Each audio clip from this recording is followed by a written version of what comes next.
Bluegrass Jamalong is proud to be sponsored by Collins Guitars and Mandolins, each and every one built from the sound up in Austin, Texas.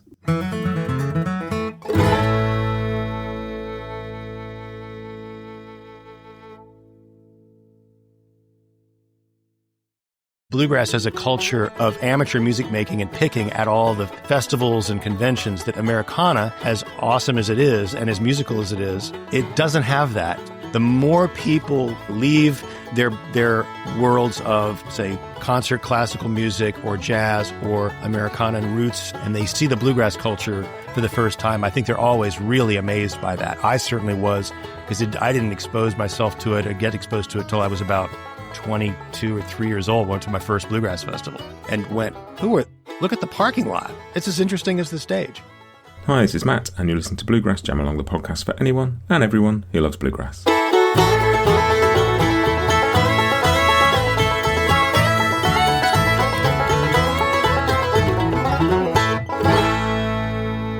Hey everybody, welcome back to Bluegrass Jamalong. My guest on the podcast this week is writer, broadcaster and journalist Craig Havighurst. I'm sure lots of you will know Craig from all sorts of things. He's writing the wonderful podcast The String that he puts out.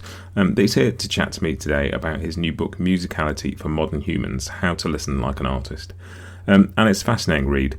It's in part about kind of why we don't listen to music in depth in the way we used to, partly about sort of why certain kinds of music have become ubiquitous, while other things that were really mainstream things have become more marginalised. But more than anything, it's about what you can do about that, which is why I love it. It's a guide for people to develop their musical ear through listening to music, and crucially through the idea of listening for things. So Craig talks about how we've reached the point we're at, but talks in depth about the kinds of things you can listen for in music. And what I find wonderful about this book is that it doesn't just overload you with jargon or kind of try and teach you to know the right names for things. It's about listening and what you'll get out of it. And it's just a great read. I, as you'll hear me say at the end of the interview, I have been listening to music my whole life, reading about it, studying it, podcasting about it, all those things. And still, there's lots in there for me, and I'm sure lots in there for you. And I would, urge you to read it. Have a listen to the interview, but then go and dig in and read the book. There's links in the show notes to where you can go and get it. And I would very much recommend you do.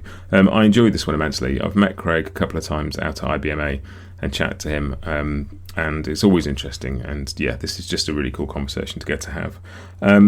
Usual housekeeping bits. If you want more info on the podcast, go to bluegrassjamalong.com for a list of episodes, chord charts, Jamalong tracks, all those kinds of things. They're all on there. If you want to support the podcast, you can do that via the link in the show notes, or you can subscribe on Apple Podcasts for a very small amount of money. But if you've enjoyed this, the thing I would like you to do more than anything is just share it with somebody who you think might enjoy this conversation. I hope you enjoyed the conversation. I very much did. Here comes Craig Havighurst to chat about musicality for modern humans.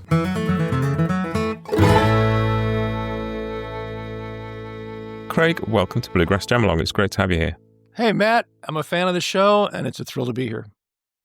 And I've been looking forward to this conversation. It's a fascinating book that you've written, and we're going to talk about it. I have my copy here. Musicality for Modern Humans. And there are so many ways of approaching this. Sometimes, like when I listen to a podcast where somebody's talking about their book, you get to the end of 45 minutes and you know you don't need to buy the book because you've heard the idea and that's it. And there's so much in this one that this is definitely not going to be the case this time. Oh, that's nice of you to say. And I'd love just to sort of start out with kind of what the driver for writing this book was, why you felt it needed to be out there. So somewhere in my late teens, I became aware, while I was excited about music in so many ways, I became aware that there were like camps of music listeners or camps of music, and that I was in what I began to realize was kind of an alternative left of the dial, as we say in America, where our radio stations are the public and non-commercial music's on the left end, the college radio. And I didn't think that top 40 at the time was terrible. I was watching MTV, consuming some rock and roll and pop. But I was a fan of jazz, I was a fan of classical music and a student of classical music. I was listening to what was then really called college rock. And this question lodged in my brain way before I considered being a music journalist. And the question was, what do we, the American people, the population that I live in, listen to and why or why not? What don't we listen to and why not? What gives music, certain kinds of music, privilege in the culture? What gives it the chance to be listened to? And I, as somebody that has kind of all along been interested in systems and economics, I went and got a policy degree for my master's in the early 90s. And I just thought I just began to see it systemically. And it was clear to me that popular music is popular partly because it's made of simple ingredients that most people understand. And it's popular because there's a giant industry of marketing behind it. And in the MTV era, it got past simply the music industry advertising itself to fans, say, with end caps at record stores, with heavy visibility, or promotions to radio stations. It was like linking up with consumer brands and creating whole ecosystems of cool hunting for young minds, and just shoving not only the latest. At the time, it was like a lot of really bad rap metal, Limp Bizkit and Korn, and shoving that at young people alongside sneakers and soda and energy drinks. And so that ecosystem really bothered me. And I began to kind of feel like over time, as my music taste and my musical community really cohered around roots music, around jazz, and continuing to be interested in classical, I just began to see how marginalized, if not erased, these important, rich, deep, music-forward, art-forward, more complex kinds of styles of music were erased, by this big kind of system. And I began to be aware of how few, say, commissions and philanthropic gifts went down to things like Bluegrass. Now, that's begun to change, but it just seemed like there were kind of haves and have-nots, and then the industry would justify not presenting or explaining a young jazz pianist or a young cello player coming up and blowing their niche of the world away. They wouldn't present them to the public because they would say, well, that's not popular music. It was a self-fulfilling prophecy. They didn't tell the story of music other than pop music. Therefore, there was less of a market. Therefore, there was less conversation, communication, explanation about it. And that really got in my craw. And I wanted to try to tackle what could the public know that they don't know about what these musics even mean and where they come from. And that's one of the interesting kind of intersections of the layers of this book, is that this could have been just a book about that, about how kind of business and various other forces shape the way we listen to music. And it's not. It digs deep into all of that, but it also kind of provides some remedies and some thoughts and some solutions. And it feels like overall it's a book about musical literacy and why we are not as literate as listeners. Because, I've done a lot of fiction writing over the years, and I've read a lot of books about creative writing. And the first thing that all of the books say is that if you want to be a good writer, read. Like great readers understand good writing and make good writers because they've just internalized this stuff. And I was really struck by that, just like reading the book, that you can become a really involved listener to, whether you intend to make music yourself or not is irrelevant. But if you absorb a lot of great music, and the thing that I love in the book is you're not kind of saying you must know all these things to enjoy music. It's saying there's lots of things you can know. Yeah. And the more, but it's more important to feel them and understand them to know what the correct word in Italian for it is. And I found that really kind of empowering. Oh, that's really good to hear. I agree with you completely and musical literacy does not come in a methodical study. Music appreciation books, I'm using air quotes, over the years tend to be very chronological and very classically music focused. And if you want to understand great, complicated symphonic music, well, we're going to take you back to the birth of polyphonic music in the cathedrals of England and in 1200. I mean, and nobody relates to that.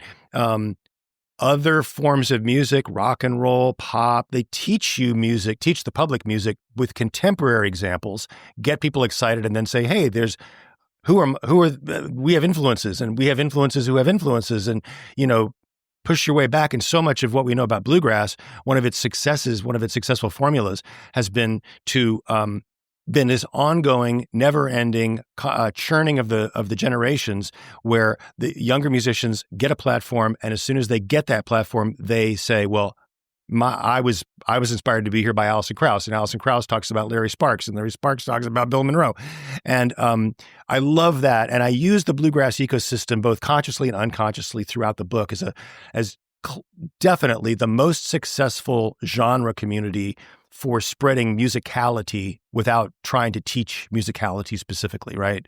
It's just got a very high appreciation for musicianship, high levels of musicianship, an educational ecosystem for players that I think rubs off on fans. I think the fans feel close to the musical education process, so that when they see, for example, that famous photo of Chris Thile sitting with Sierra Hull at Sierra Hull's first Merle Fest when Sierra was like 11 or 12, just being able to play with her hero, that rubs off, and nobody says, "Oh, I've got to play the mandolin to get it." They just get it, So I'm gratified that bluegrass has been that way. I think there's a lot more to talk about on that frontier. Yeah, I mean, it's certainly true. There's, it feels like there's all kind of musical worlds are some sort of Venn diagram with like the artists on one side and the audience on the other, and how much there is in the middle depends on how commercial music is, what kind of bluegrass. Most people are in both circles, and it's very, kind of the bits that aren't in the middle are actually smaller than the bits that are, and that's one of the lovely things about it, I think. Mm-hmm. There's also the giant audience that's 1 degree. The fan has a brother who plays as an amateur, but it rubs off on them. It becomes a family thing. It spreads through families, and it has a multiplier effect because of that. And I think it almost knows it's amazing. I think there's still ways that bluegrass could leverage that, and I'd like to see it actually taught to other genre associations. Because it really has been so successful. I'm struck that while bluegrass has a culture of amateur music making and picking at all the festivals and conventions, that Americana, as awesome as it is and as musical as it is, it doesn't have that. And you can't just add water and make it happen. But it is, the more people leave their worlds of, say, concert classical music or jazz or Americana and roots, and they see the bluegrass convention, they see the bluegrass culture for the first time, I think they're always really amazed by that. I certainly was, because I didn't expose myself to it or get exposed to it till I was about 22 or 3 years old. Went to my first bluegrass festival and went, look at the parking lot. It's as interesting as the stage. Yeah, and first Punch Brothers gig I went to in London in 2008, just been sort of slightly shocked coming out into the lobby at the end, and they're all there waiting to talk to you. And there's a bigger line for Chris Thile than the rest of them, but they're all there wanting to talk to you. There's none of this like we're on the bus, we're off, and it's just it makes you feel welcomed, and it makes you kind of brings you in, and one of the things, and this is pertinent to bluegrass, but it's also just something that really resonates with me. One of the things that you talk about first in the book is this sense of whether you're a music person or a lyrics person. Do you like what grabs you first? Because some people, you can be equally moved by a piece of music and not know any of the words to it. Yep. And to know all the words, but not, it's fascinating where people sit, because and this is something I'd like to talk about a little bit if we get around to it, but I love progressive instrumental string band music. Yep. But one of your points in the book is that instrumental music in many forms has become pretty marginalised. Right. Partly, maybe, there's lots of reasons for that, and some of that is maybe to do with literacy, but some maybe to do with what is put in front of people and how they find it. But that kind of, you'd say there were famous classical conductors or jazz players who'd be on the cover of Time magazine. It would be talked about, would be on TV, would be interviewed on chat shows, and it seems inconceivable now that kind of thing would happen in the modern age, doesn't it? Yeah, with a few notable exceptions here and there, you'll see like CBS in the past has done really good cultural coverage on their morning shows. You'll see a young piano player, cellist, or something like that. But it's far from enough. It's far from enough. I wrote the book on behalf of I had some musicians in mind who were between the cracks kind of people, or even pursuing traditional careers in jazz. People like, there's a woman named Sasha Berliner who's in the Bay Area. She's a vibes player and a composer. I love the vibraphone. I love its history in jazz music. I love Gary Burton. I love Milt Hinton. The instrument speaks to me timbrally, and I love it. And there she is. She's in her mid-20s. She's great on social media. She's attractive. She's hip. She's got a DJ side hustle. And I think, what is she facing because of this methodical erasure of instrumental music by and large? I trace it briefly on radio, where instrumental music used to be included in the pop charts somewhat regularly. Kind of came out of country music, where instrumentals were pretty common. Bluegrass music has maintained a thread of, most concerts have a portion of the show will be instrumental. But on pop radio, it was evicted in the 80s, maybe like 1990. You saw the last instrumental hit come and go, and it was probably a movie theme. The last few were movie themes. Chariots of Fire had one. The Herbie Hancock Rocket was a single that was a movie theme, and it did well at pop radio. But popular radio and the major networks just wouldn't even consider it anymore. Yeah, and there are like in vocal music. Just it can be easier to grasp because it points out what the form is to you very easily. It tells you where you are in the work, and it gives you something to hold on to. Yeah. And maybe it is a little bit of that. Is people have just and people are so either are time poor or feel a bit overwhelmed by stuff, and just maybe go for easier options. I'd like to hope that as this general consciousness about our anxious, agitated, attention harvesting culture continues, that we can position close listening to pieces of music that take you out of that, and as a kind of break for a gift you can give to your own sense of attention and to your own mental focus and clarity, is to, when was the last time you listened to a full jazz album front to back, or a symphony in its entirety, or a choral work that's 14 minutes long instead of a music coming in ever shorter bits? I mean, pop songs has been documented as getting shorter and shorter, and the length between the intro and the chorus has to be microns, just a few seconds, because of the attention span on TikTok and so forth. And music is a way to reclaim that, the instrumental music.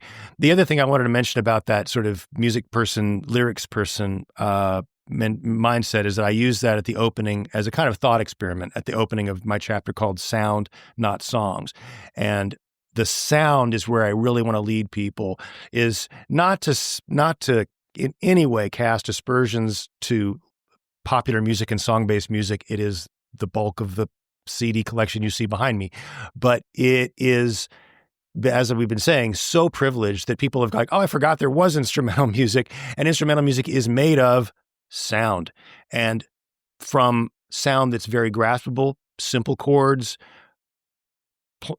plain spoken lyrical melodies that feel like somebody might sing them, nice grooves, to ever harder degrees of abstraction of those, and ever larger doses of imagination and adventure. And I like to sort of think that if you can just have a sound focus from the moment you walk out of your house in the morning and listen to the soundscape in your driveway and listen to what your workspace sounds like, and take a minute every now and again to just think about what Murray Schafer, the great writer, called the soundscape. Exercising your ears, because boy, just culture, kind of became oriented around what we see. Video not only killed the radio star, video is on the verge of killing the written word.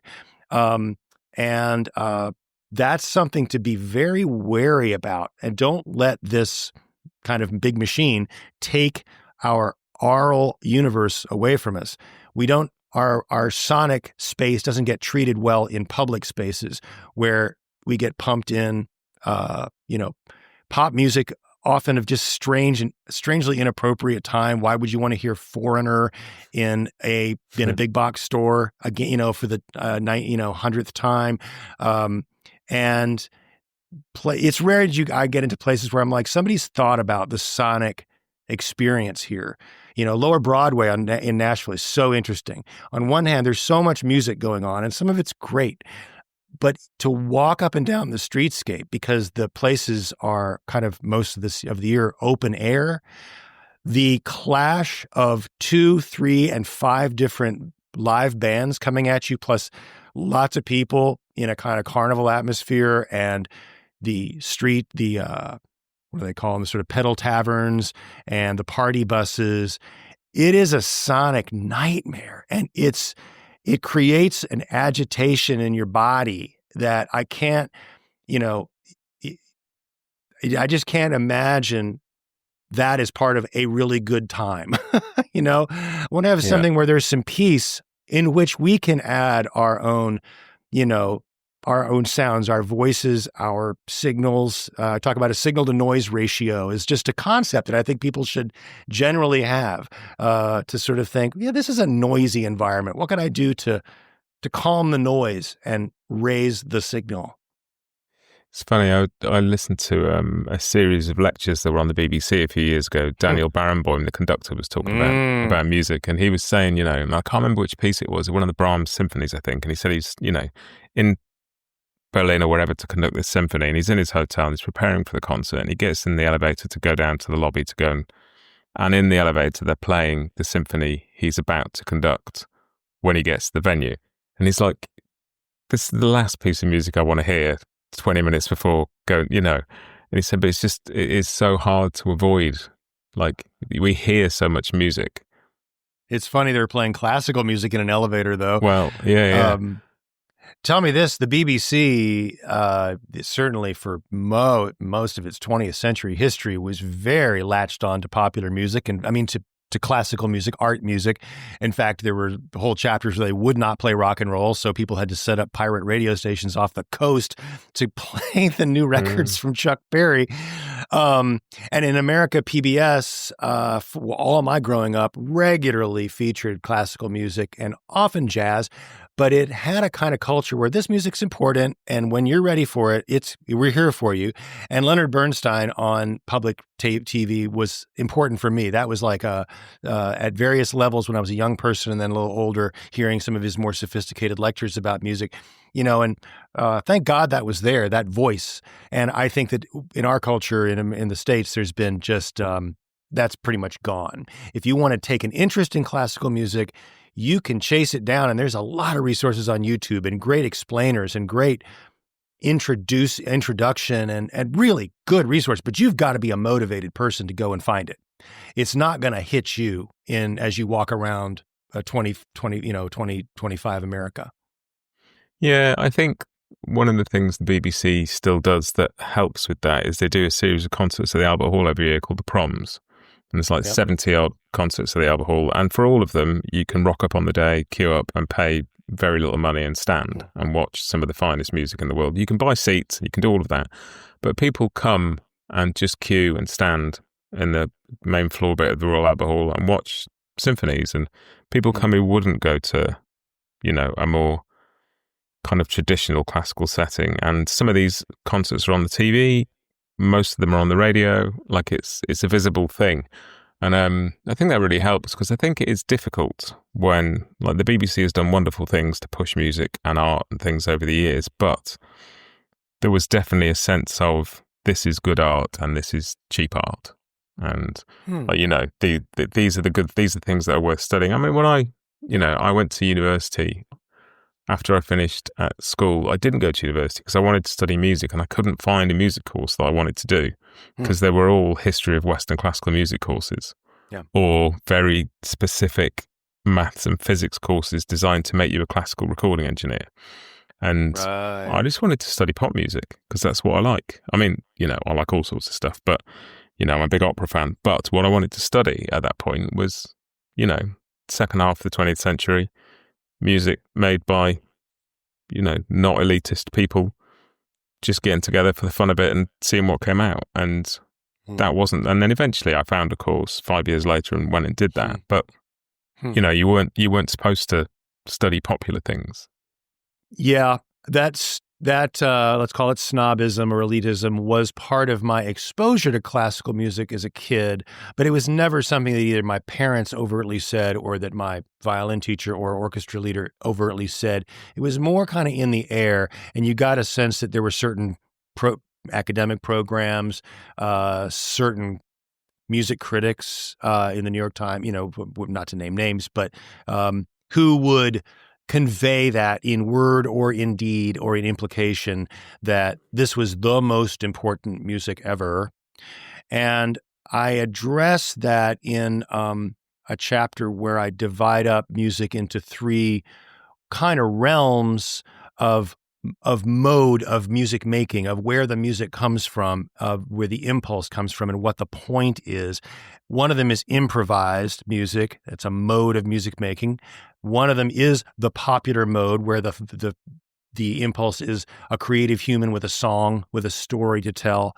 And then the other is what I call composed music, not classical, but composed music, because classical is a term that evokes antiquity by definition. And I think it gets people out of the mindset that, no, people are composing today. There are composers who are 22 years old today and across America, across Europe, that will blow your mind. And they deserve a voice, and you'd probably enjoy their music if you find the ones that speak to you, because the variety of composed music in modern contemporary composed music is gigantic. It is not all dissonant. It is not all chaotic. It is not all avant-garde by any stretch. There's tons of beautiful, lush, lovely, rhythmic, and really creative stuff. I point folks to Bryce Dessner of The National, a guy who worked with Taylor Swift on her great folklore album, and his composed music is just, to me, mesmerizing, and anybody would find it good, interesting. But it's like, what I point out is that composed music gives a creative individual, a composer. It starts with one person's vision, and they lay out all of the parts and all of the arc of the piece and the way it's going to flow from the get-go. And they control every minute of time, every second of time.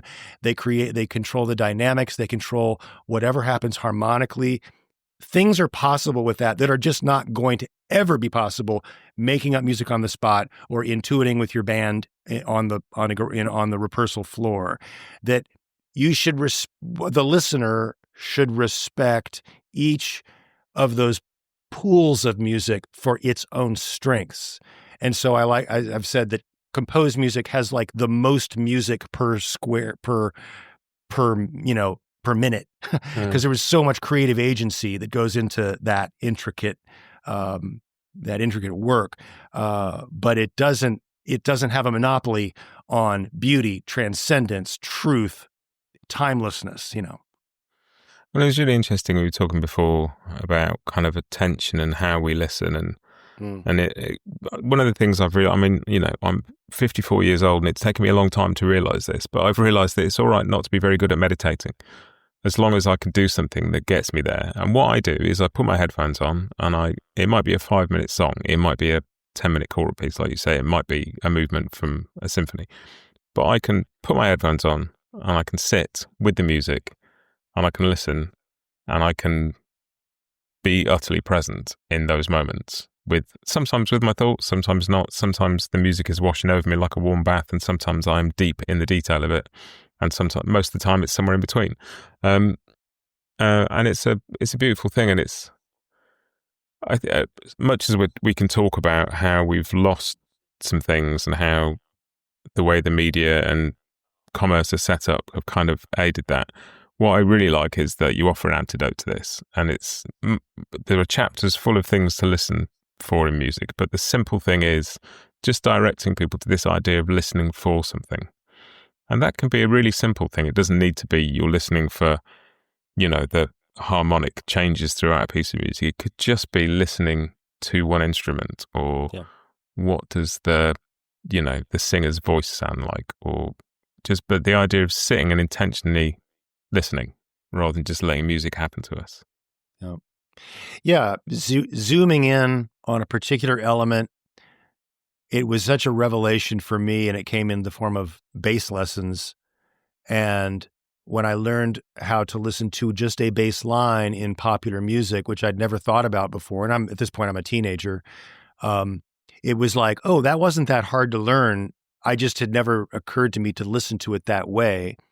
And I realized that I'm just basically amplifying a thing our brain does anyway, which is to identify the piano there, a drummer there, a singer there, and literally our brain processes different parts of those performances in different parts of our brain, but it all pulls it back into a coherent whole, which is the magic of it. Music being the greater than the sum of its parts, but those parts they guide you, they help you discover the nuances of how one drummer plays differently than another drummer, not a question that many people ever confront or think about. And that chapter called I think it's called The Parts in the Whole, or Knowing the Score, The Parts in the Whole, is kind of what I feel like is maybe my most original contribution, sharing this insight.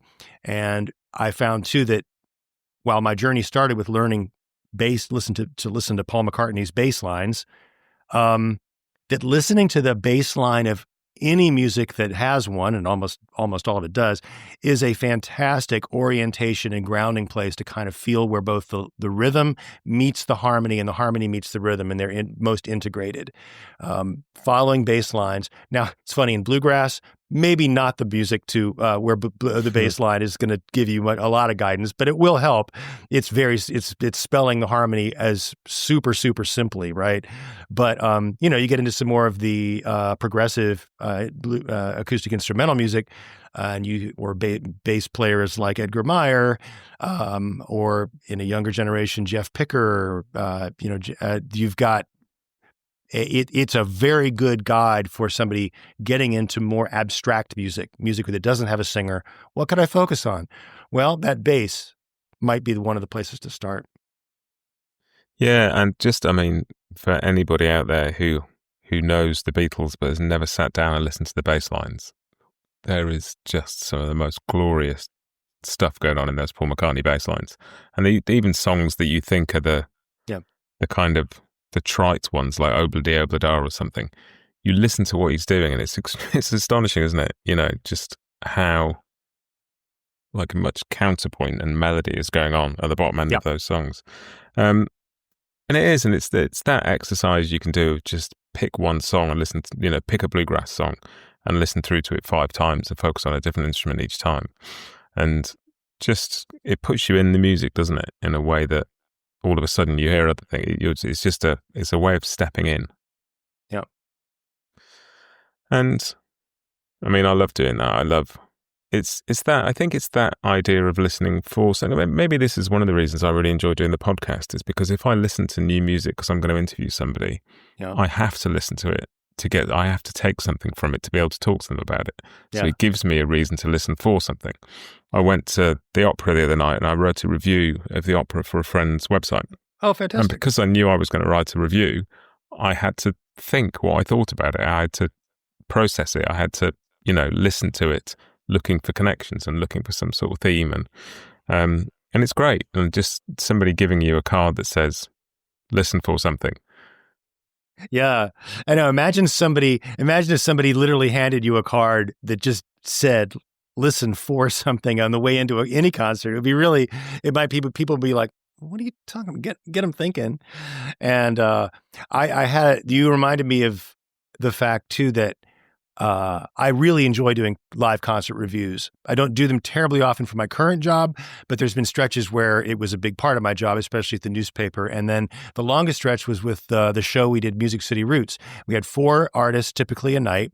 And one of my jobs and pleasures was to wake up the next morning and write down what we'd seen, what our audience had shared as for our ongoing website, journal, and blog. And if I didn't take notes in real time, I would have been the next morning going, I don't know, Mike Ferris sang good soul songs. But there in the moment, I'm just knocking down little bits of so-and-so's guitar solo in this song, so-and-so's, somebody leans in and smiles at the right moment, and these visual details. And I've got a whole box of index cards of just about every show, every set, of what I felt at that moment. And they were both critical to doing a good write-up that was colorful and detail-oriented. But they're going to fade away, those musical details. But if you live in them at the moment, they are I think that's the difference between sort of getting it and being there and growing and not. Yeah, when I first went to an opera and knowing I was going to review, I was slightly nervous that the act of taking some notes and thinking while I was experiencing it would somehow take me out of the moment and mean that I wasn't properly enjoying the experience. But what it did was just put me, 3 levels further into it. There was, And there's obviously quite a lot in the book which then explores the kind of things you can listen for and talks about, tone and timbre and timing and the kind of things that I think are often presented in such a way that people hit a brick wall with that and they go, oh, this is just terminology and I don't get it. And there's so many simple concepts explained in the book that can be incredibly complicated things in practice, but just this understood very simple ideas like there is no such thing as exactly in time. Like time is a fluid thing. There's lots of spaces you can be around the beat, and just things like that. Listening to how different people play, that I think so many people who haven't thought of things in those terms will get a huge amount from. Well, I hope so. I really, that's nice to hear. And there were some times when I thought, terminology just here is probably pretty essential, but I'm not going to overload you. But I kept coming back to the metaphor of sports where, and I don't use it explicitly, but I was kind of my guide because in our culture, even people that don't love football know the goal of the game, what offense and defense is, what they're supposed to be doing, what a first down is, what a pass play versus a run play is. And that's about as far as I wanted to get into it. I'm not trying to teach you to be a football coach. I'm trying to teach you how to be a smarter spectator. And what the thing about our media is, and another reason I come back to media in this book a lot, is that it gives us signals all the time about what it teaches us stuff and it teaches us what to value. In sports, everything is geared toward teaching the fan the game, the inner game, all the time. They use terminology liberally. They teach you terminology as they go, by implication and sometimes explicitly, and they go into the folk ways, the standard operating procedures, the conventional wisdom, every aspect of sports is torn apart and put back together again in our culture. You have the opportunity, and it's always on. I was just picking up a sandwich, and they were talking deep football on the television. Anyway, music, the music media, the media that covers music, has grown less and less inclined to tell you anything about terminology for that very thing. Oh, people just run away. If you tell them what a major triad is, they're going to no. Well, I hope by the time you get to the major triad, somewhere in a page 90, you're like, okay, I'm just being led along. And, it's just like learning that, I don't know, just basic seasoning in food or something. It's like not a big thing. Where I did want to try to come up with a couple of original terms when we get into more complicated harmony and how to hear, say, some of the language of contemporary jazz where you've left the jazz in the 40s and 50s is very melody forward. The melodies come from show tunes by and large. They are things that we could all hum, and the musicians are playing over chord changes behind those that are pretty, they're conventional. You get into the 60s, late 60s, 70s, and the language of jazz can become much more, I don't know, maybe angular is a word or abstract, and it's in extreme cases free of any harmonic connection to reality. No rules, no tonal center, no tonal language. But somewhere in the middle is a large sweet spot where I encourage people to listen for the unique tonality of the piece of music. There are notes in there that they don't sound like simple major or minor scales, but there are rules. There is a prescribed set of notes that work and a set of notes that would not. And they're playing within that tonality, and there are many, many, many different tonal colors to play in. But I use it I encourage people to think about tonalities when they're hearing music. They're like, where am I in this? Try to figure out kind of what's consistent about that musical language of that tune. And that could that'll pop up in a lot of contemporary jazz without it being avant-garde or free jazz. Still very listenable. Well, then that's interesting, isn't it? Because I definitely think the context you hear something in. So like most people could sit through kind of famous recording of Duke Ellington's band playing Take the A Train, and there's some pretty crunchy harmony in there. Like it's not just triads, and there's flat fifths, and there's all sorts going on in this. But people would hear that and go, oh yeah, that's musical, that's tuneful. And people will listen to some extreme dissonance in film music and love it. Yep. But pop songs have become simple. And like you look back at the Beatles and the Beach Boys, and like so much of that music was really complicated. And it's funny how with some things are all right over here because it's film music or because it's jazz, but we don't want that in our pop songs. Thank you. Mm-hmm. Yeah.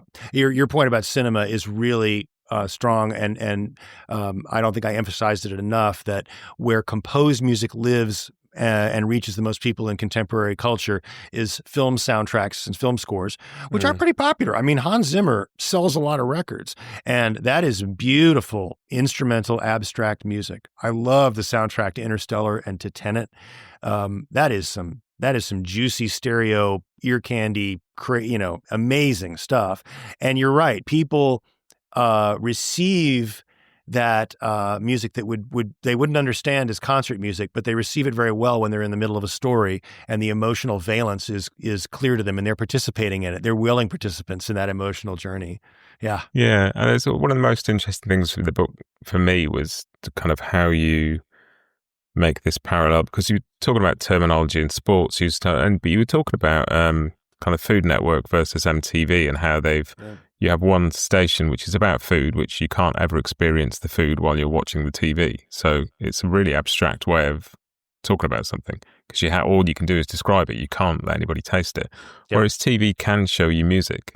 But Food Network on one hand made a generation foodies to people where to the extent where people would understand like terms like confit, and things that were just like French words for cooking, and going like, who knew? Everybody knows what that means now. But MTV didn't do that. MTV chose to go down a very different route, and it didn't explain music or didn't include documentaries talking about scenes or talking about how music works, or it just presented a visual.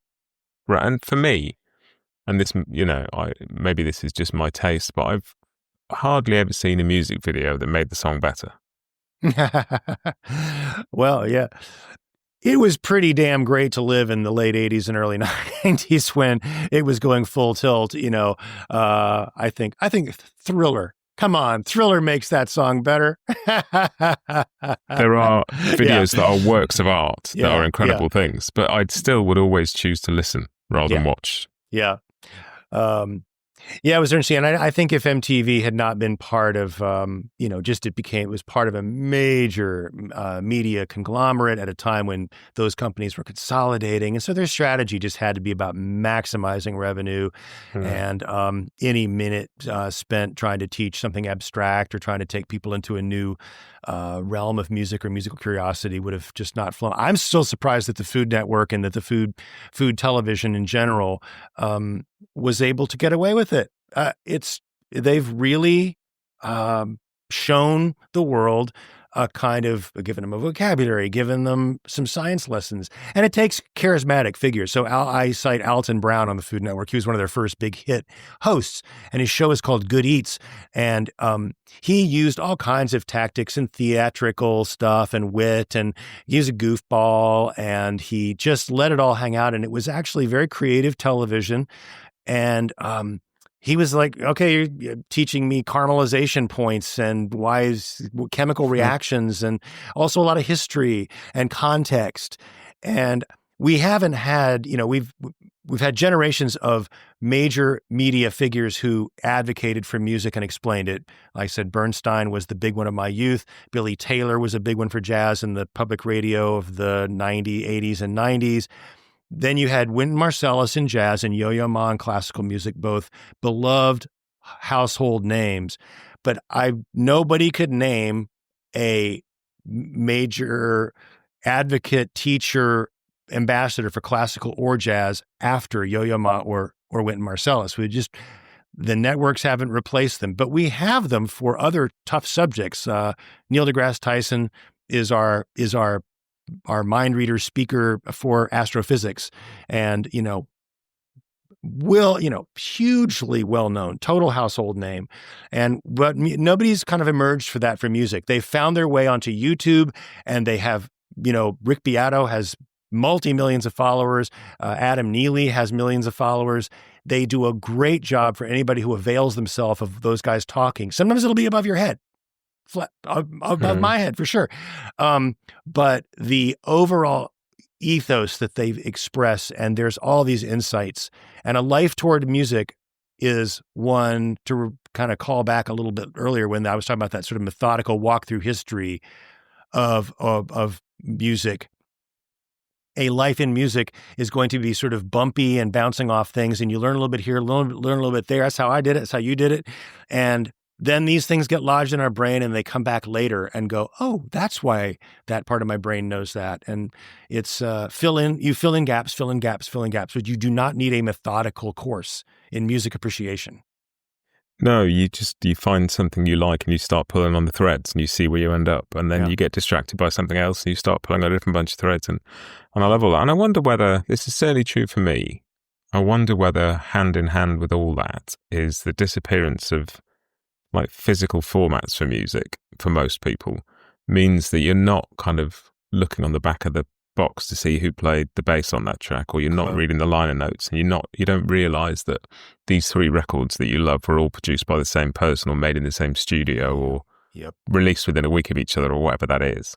There's so much like my education in music came from reading LP covers and cassette booklets and CD liner notes, and a lot of it, that's where the grounding for a lot of stuff came from for me, I think.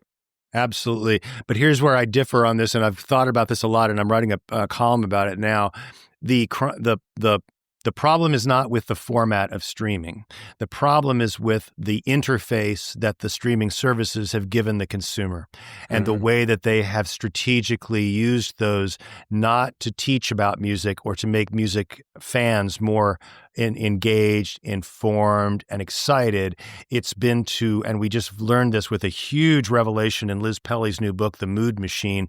It was a methodical campaign to get people out of a choice-based environment and into what they would call a layback or lean back posture, listening to the playlists that Spotify editorial built, or some of their key private playlists that went ballistic. There was one, a big rap,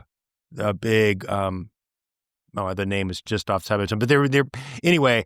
It dragged it. It never showed the listener from day one. Even iTunes was guilty of this. Consider this, Matt. Apple, when they built iTunes, they did a great service. They gave us a store for downloadable music. That was cool. But they categorized all music with 3 variables: album, song, and artist. Or if we go big time, artist, album, song. Yeah. Okay, what's missing there? In classical music, who's the artist? Yeah, I mean, the hours I spent re-tagging all my stuff in iTunes so I could find it the way I wanted it.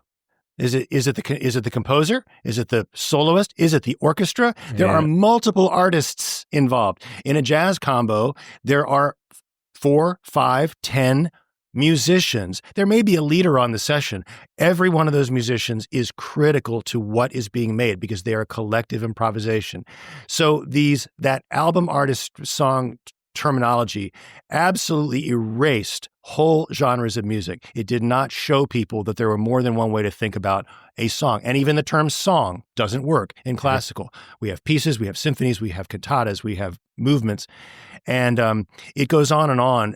I use and I like to advocate for an interface that my digital library is all played on, a thing called Roon. It's a software company, ROON, and I would encourage anybody to go look it up, Roon Labs online. And in short, it is like an iPad or computer-based encyclopedia of music that is fed by my Tidal subscription. I don't look at the Tidal interface. I look at the Roon interface. When I pull up an artist, what do I see? A big bio. In fact, not one, but 2 bios for most artists. One from Wikipedia, one from the All Music Guide. They're right there in the environment. Spotify never tried to make their environment one that made music fans wiser. And I find that, and we're talking 15, 17 years of that. Whole generations have gone through their entire teenhood, never having seen a liner note or knowing that it was there to be asked who played the bass on this track or where was it made. You're honest. I mean, most people, it's not the loss of the physical, because we still have them, we can engage in them, but the way that digital music's been presented is just a grave tragedy. Yeah, I hadn't thought about it in those terms. It's really true. And even if, with iTunes, if you get a downloadable booklet that comes with the music, unless it's there while you're listening to the music for you to just tap into and go, pick it up. And it is fascinating, because it's one of the reasons I've started. I like wholesale sort of cleared out my music collection years ago because I didn't have room for all the vinyl, and I never sat down at a turntable. And I ended up getting rid of loads of CDs because I had nowhere to put them. But I've started buying a few things again. Some new things by new artists because I want to support them, and just buying copies of old things because I want to read the liner notes. And all those little revelations like, these 10 records were all recorded at the Arch Street studio in California with Bill Wolf, behind the desk.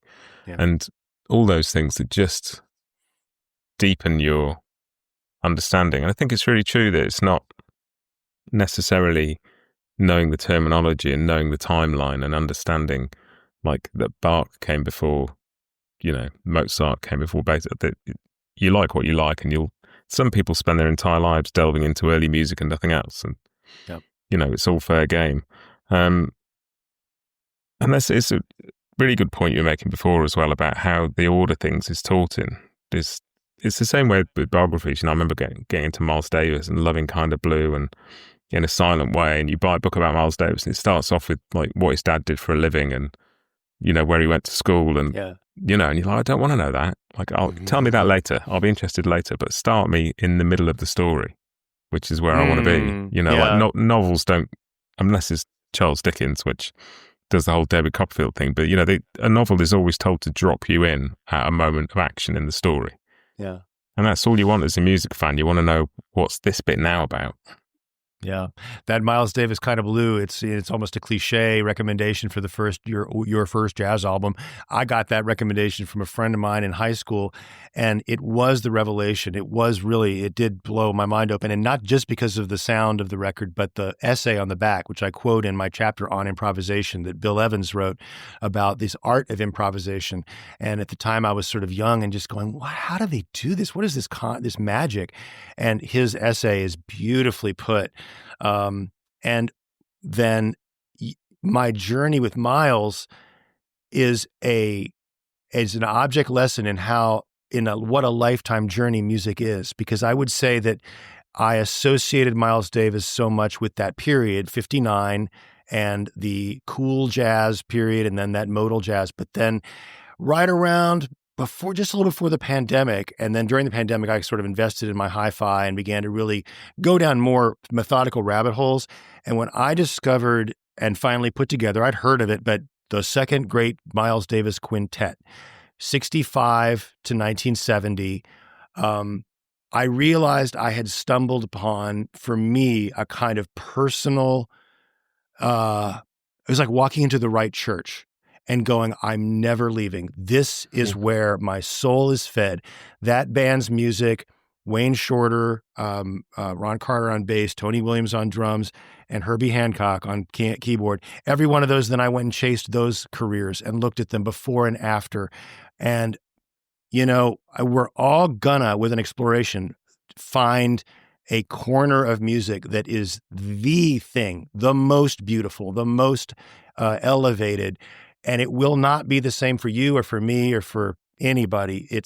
But I love that I came across that and that I can bask in it. And then I can study the difference between how that band sounded and then the Silent Way and the Bitches Brew just after, and watch Miles revolutionize the language of jazz and get a deeper and deeper feeling over time in multiple listens of what that meant when I read critics say that years ago. Oh, Miles Davis reinvented jazz 4 times. Well, I finally felt it. I didn't just know it. I felt it. And it was because of being able to listen for timbres, listen for the way the differences of drummers. Jack DeJohnette, who just passed away, being different than Tony Williams. And with time. And so I'm in my 50s before I discover that this is the music that is to me the pinnacle. I may change my mind in 5 years, but for now, that's where I'm living, And it's stuff that, bring it back to the kind of bluegrass world that people instinctively hear. Like, people know when it's Sam Bush on the mandolin because of the chop, and people can hear when it's, Tony Rice on the guitar, and people internalize this stuff by listening to it. And there's so many bluegrass fans out there, whether they play an instrument or not, who can just tell you who's playing. Yep. Because they know, because they put the hours in listening. And I think that point about Miles is a really interesting one. You have guides who you trust enough that wherever they go, you're willing to follow them. And you might not like it when you get there. Yes. And for me, it's Chris Thiele. Like, he goes to some strange places. And I've learned to really like some of them, and I've learned to love some of them, and I've learned to feel at home in some of them. And occasionally I'll go, I don't get that. I never get there and go, well, what a disappointment. Why did you bring me here? I just get there and go, I don't feel comfortable here yet. I might come back later. Yep. But just somebody who can take you into all the corners of the musical world is a marvelous thing to find. Yes. The musicians like Chris are wonderful for so many reasons, but one of the great ones is that they do, you can follow them anywhere and you will learn about 10 different musical traditions. And to hear him play bluegrass and then play Bach at the highest levels. Yes, I've admired Chris Thiele since he was a young teenager, and he's only continued to exceed my expectations all the way through. And I've come to love other musicians like Julian Lage, who's a colleague of his and a friend of his, as I think the greatest jazz guitar player of our time, as another one who, like, take me wherever you want to go. If it's dark and dissonant and strange, I'll sit with it for a while, and I'll probably come back and love it later. And God bless these guides. They're gurus, they're spiritual, they're shaman. They're truly remarkable, and it's not just men, man. There's just such a rich world, and I think that I just know that there's I notice that there's people in the world who are musical people, and we live among them, and it's too easy to get trapped up in well, how did we become this way?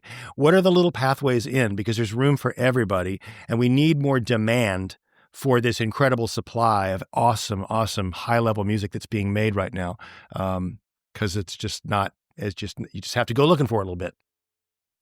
Yeah, and I definitely feel that way. I think I was very fortunate to be kind of musically raised on the Beatles, because it prepares you for, you've heard Eleanor Rigby, so somebody plays you a Beethoven string quartet and you go, oh yeah, okay, I get that. You've heard Helter Skelter, somebody plays you AC/DC, you go, oh yeah, okay, I get kind of roughly where that, I mean, I sort of feel like the first bluegrass song I ever really heard was I've Just Seen a Face, because it's essentially a bluegrass song. It's kind of got most of the, and it prepared me for hearing country music. It prepared, it's just some of the avant-garde stuff that goes on in some of the arrangements. And this was the most kind of widely selling popular music of its day. And it's weird.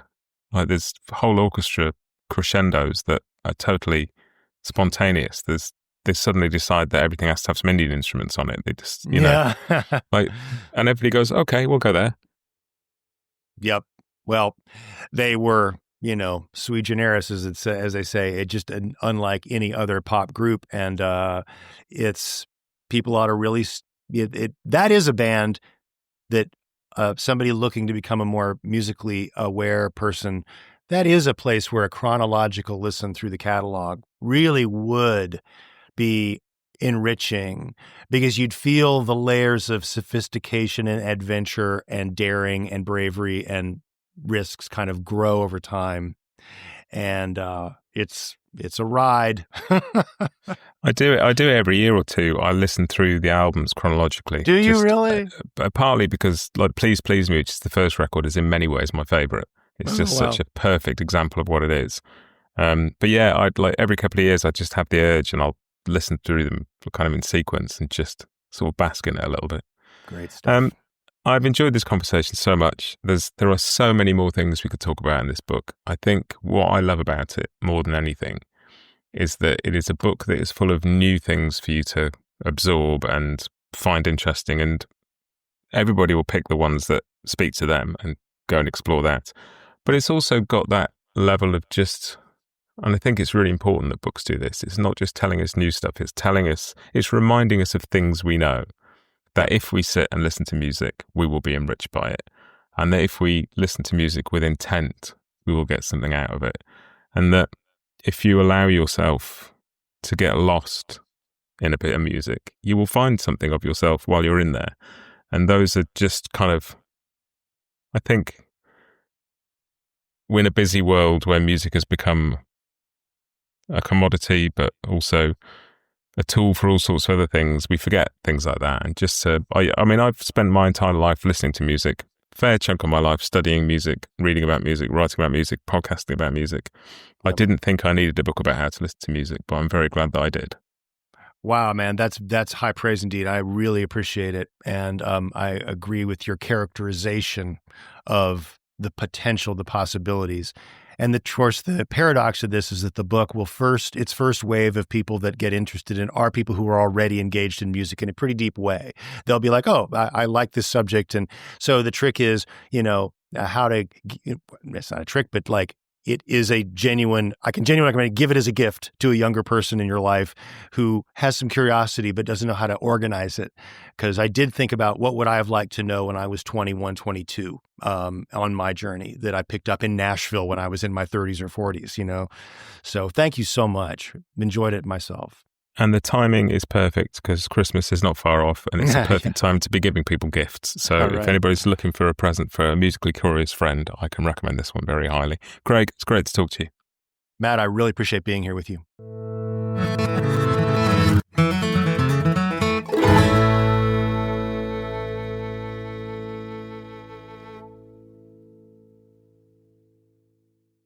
Bluegrass Jamalong is proud to be sponsored by Collins Guitars and Mandolins, each and every one built from the sound up in Austin, Texas.